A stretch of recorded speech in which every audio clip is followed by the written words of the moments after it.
Ya dulu saya sempat kuliah sampai semester 6, tapi dulu karena COVID. Nah itu waktu COVID itu telur ayam itu di bawah 14.000 per kilo. Nah sedangkan untuk BEP-nya, BEP itu kayak kita nggak untung nggak rugi itu di angka 20.000. Nah selama itu jadi saya ya istilahnya utang bank sama utang di pakan itu selama kurang lebih 6 bulanan lah. Ya karena itu saya tidak bisa membayar SPP. Karena waktu itu saya yakin bahwa harga telur pasti naik lagi dan itu pasti menguntungkan. Ya alhamdulillah sekarang emang beneran menguntungkan.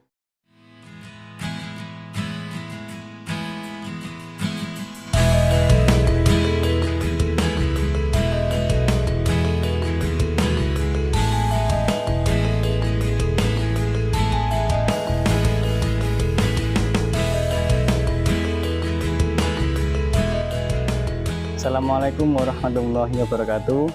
Perkenalkan, nama saya Bayu Anggar. Saya owner dari Bayundog. Saya di sini menjadi salah satu peternak muda di desa saya. Beralamatkan di Pringgading, Gosari, Bajingan, Bantul. Umur saya 25 tahun. Saya memiliki usaha peternakan ayam petelur yang berpopulasikan 1.200 ekor. Ini sebenarnya ternak ini dirintis oleh bapak saya. Tapi semenjak masih saya sekolah, saya sudah mulai membantu, mulai dari perawatan, terus penjualan sejak SMA. Jadi dari saat itu saya sudah terbiasa dan saya nyaman dengan itu.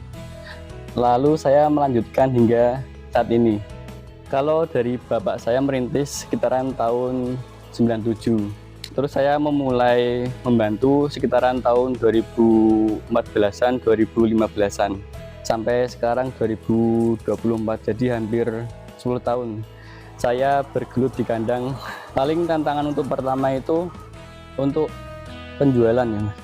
Kalau waktu dulu tuh penjualan agak tidak selancar sekarang. Karena waktu dulu peminat dari telur itu terbatas. Kalau misal untuk hajatan nggak semuanya memakai telur. Tapi untuk sekarang hampir semua hajatan menggunakan telur untuk istilahnya kalau di sini uleh-uleh.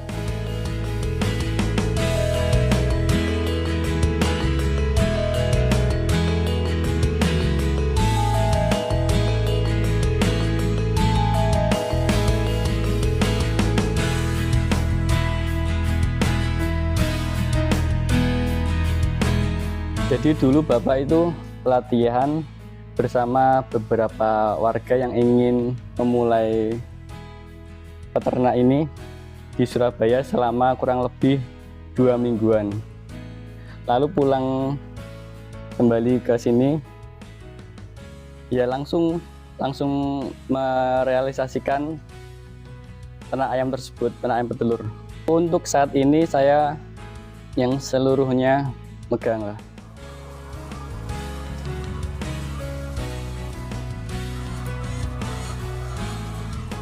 Modal untuk keseluruhannya ini udah ada tanah ya mas, jadi tinggal bangun kandang sama ayam. Untuk populasi 500 ekor itu sekitar 100 juta. Itu dari ayam kecil sampai mulai produksi itu kurang lebih 100 juta. Kalau udah punya kandang ayam 500 ekor sekitaran 70 juta. Dari kecil sampai mulai produksi. Paling kan kendala itu terkait pemeliharaan ayamnya. Jadi kalau kita meliharanya sembarangan ya nanti bisa rawan terkena penyakit. Kalau sudah terkena penyakit itu nanti jatuhnya ke produksi. Jadi ayam yang penyakitan itu produksinya menurun. Misal biasanya dapat 80%, bisa jadi 60% ke bawah. Ya selain modal ya perawatan tuh juga harus diperhatikan.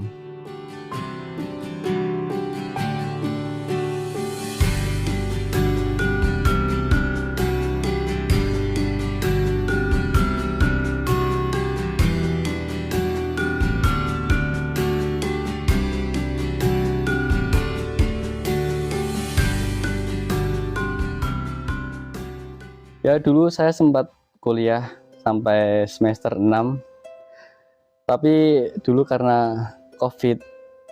Nah itu waktu COVID itu telur ayam itu di bawah 14.000 per kilo. Nah sedangkan untuk BEP-nya, BEP itu kayak kita nggak untung nggak rugi itu di angka 20.000. Nah selama itu jadi saya ya istilahnya utang bank sama utang di pakan itu selama kurang lebih 6 bulanan lah. Ya karena itu saya tidak bisa membayar SPP. Karena waktu itu saya yakin bahwa harga telur pasti naik lagi dan itu pasti menguntungkan. Ya alhamdulillah sekarang emang beneran menguntungkan, dan sekarang malah kayak dulu pasarannya tuh sekitaran paling 20 ribuan ya dulu, tapi sekarang nggak, revolusi harga. Jadi sekarang malah alhamdulillah harganya tuh selalu di atas 23.000 per kilo terus.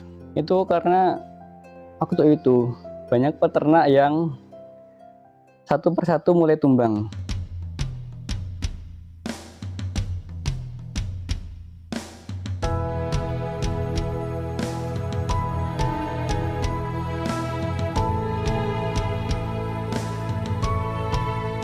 Jadi untuk pembuatan kandang itu triknya cuman menghadap timur ke barat agar sirkulasinya udara itu berjalan lancar. Terus untuk takaran pakan itu biasanya kisaran 100 gram sampai 120 gram tergantung kandungan nutrisi pakan. Di tempat saya itu sehari 2 kali, pagi dan siang. Nah untuk paginya itu biasanya sekitaran 50 gram sampai 60 gram, siangnya juga setengahnya dari itu. Untuk yang pertama jam 7, yang kedua jam 1. Terus untuk jam 1 itu pemberian pakan sama pengambilan telur. Terus untuk penjualannya itu sore. Ya untuk pemberian pakan itu kalau bisa ajak, diusahakan konsisten. Jadi kalau pemberian pakan tidak konsisten itu biasanya kalau melebihi jam biasanya memberi pakan itu nanti nafsu makannya berkurang. Nah kalau nafsu makannya berkurang nanti pengaruh ke hasil produksinya. Ya itu bisa saja kalau mau bangun siang, tapi ya kasih makannya siang terus. Jadi mau jam berapapun diusahakan konsisten. Selain itu untuk perawatannya biasanya kalau dimulai dari ayam DOC itu ayam yang baru menetas, itu umur 2 hari dikasih vaksin, terus hari ke-7 vaksin lagi, terus hari ke-21 vaksin lagi. Habis itu minggu ke-13 itu juga vaksin. Nah itu vaksin yang istilahnya bisa dikatakan wajib. Terus untuk mulai produksi biasanya vaksin itu dilakukan sebulan sekali, tapi kebanyakan di daerah sini vaksin setelah produksi itu jarang dilakukan. Terus yang paling penting itu vaksin waktu DOC sampai mau produksi. Karena pemberian vaksin waktu DOC sampai menjelang produksi itu sangat krusial. Misal kalau umur 1 minggu telat dikasih vaksin, nanti efeknya bisa terkena penyakit. Misal kalau umur 21 hari belum dikasih vaksin telat itu, nanti efeknya terkena virus ND. Nah virus itu cepat menyebarnya. Dikarenakan di sini ya banyak yang peternak ayam petelur, mulai dari kerabat, tetangga.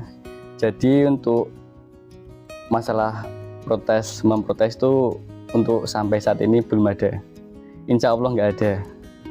Jadi untuk pengelolaan limbah itu biasanya dipakai kotorannya oleh warga sekitar untuk pupuk. bertani. Nah, itu dilakukan ketika ayam sudah kosong, ditunggu seminggu kemudian. Karena kalau waktu ayam masih ada itu biasanya kotorannya itu basah. Ayam kosong itu ayam yang sudah afkir, itu produksinya sudah menurun dan kualitas telurnya itu sudah tidak sebagus waktu masa produksi. Nah, itu biasanya saya jual ke pengepul. Untuk saat ini karena cuaca tidak menentu, dari panas terus dingin, kalau sekarang ya panas terus. Nah, itu efeknya itu ke ayamnya tuh biasanya terkena penyakit cekrek. Nah, itu nanti gejalanya itu biasanya ayamnya ngorok. Nah, kalau sudah ngorok itu nafsu makannya itu turun, nanti ngaruhnya juga ke produksi. Untuk mengatasinya biasanya saya melakukan pengobatan. Pengobatannya itu ada dua. Yang pertama disuntik, yang kedua obat minum. Tapi kalau obat suntik itu saya rasa itu kurang efektif. Walaupun cara pengobatan itu lebih cepat, tapi menurut saya kurang efektif. Sedangkan kalau minum itu dilakukan selama 5 hari berturut-turut, tidak boleh terputus. Insya Allah untuk kedepannya saya akan menambah populasi. Kedepannya saya ingin menambah menjadi 2.500 ekor. Nah, untuk ternak mandiri itu setidaknya memiliki 2.500 ekor. Untuk teman-teman yang ingin memulai bisnis ayam petelur, saya sarankan yang pertama itu senang dengan ayam dulu. Nanti kalau senang dengan ayam dulu, insya Allah kedepannya bakal menikmati prosesnya. Terus yang kedua, tekun, jangan seenaknya sendiri. Terus yang ketiga, modal. Karena untuk berternak ayam petelur itu membutuhkan modal yang cukup lumayan lah, tergantung populasi. Dan jika ada teman-teman yang ingin belajar seputar ayam petelur, silahkan datang ke rumah saya. Dan saya terbuka untuk sharing-sharing, berbagi pengalaman terkait ayam petelur. Ya, di sini saya juga masih belajar, jadi kita nanti sama-sama belajar. Dan silahkan jika ada teman-teman yang ingin, silahkan datang ke alamat tadi.